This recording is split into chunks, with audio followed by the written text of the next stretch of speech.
नमस्कार, one India Hindi में आपका स्वागत है।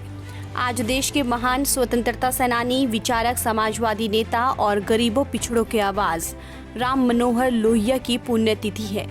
राम मनोहर लोहिया जी को देश के लिए किए गए कई कार्यों के लिए याद किया जाता है। उनके विचार, सियासत हो या समाज, आज भी पूरी तरह प्रासंगिक है। 1942 में भूमिगत आज़ाद रेडियो के संचालक के नाते अंग्रेजों ने उन्हें लाहौर किले की उसी बैरक में यातनाएं दी थी जहां कभी शहीद आजम भगत सिंह कैद थे। वहां से अस्वस्थ अवस्था में जब वो गोवा स्वास्थ्य लाभ के लिए गए तो वहां भी गोवा मुक्ति आंदोलन छेड़ दिया और पुर्तगाली पुलिस के हाथों अपनी गिरफ्तारी दी। आज़ादी के बाद उन्होंने समाज के निचले तबकों के लिए आवाज़ उठाने लगे।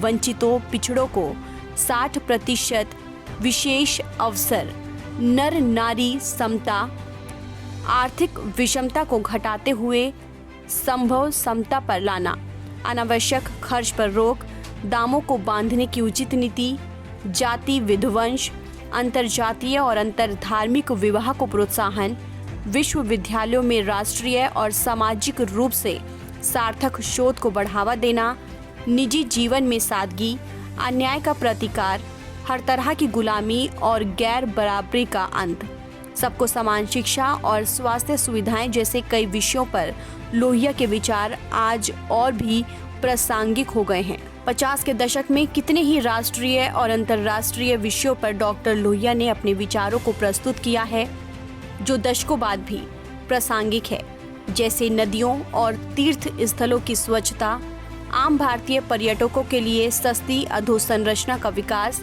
प्रशासनिक और न्यायिक कार्यों में अंग्रेजी के वर्चस्व को खत्म कर भारतीय भाषाओं को प्रोत्साहित करना, शिक्षा में भारतीय भाषाओं को माध्यम स्वीकार करना, हिमालय के संपूर्ण क्षेत्र को फलों, सब्जियों और औषधियों का क्षेत्र बनाकर संपन्न करना, वास्तुशिल्प की धरोहरों का विकास और उन पर शोध करना, सच्चाई पर आधारित हिंदू मुस्लिम एकता कायम करना, भारत पाकिस्तान महासंघ बनाना उनका देश के लिए बड़ा सुझाव था।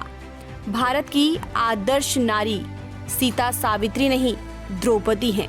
वादा खिलाफी और बलात्कार को छोड़कर मर्द और औरत के बीच हर रिश्ता जायज़ है।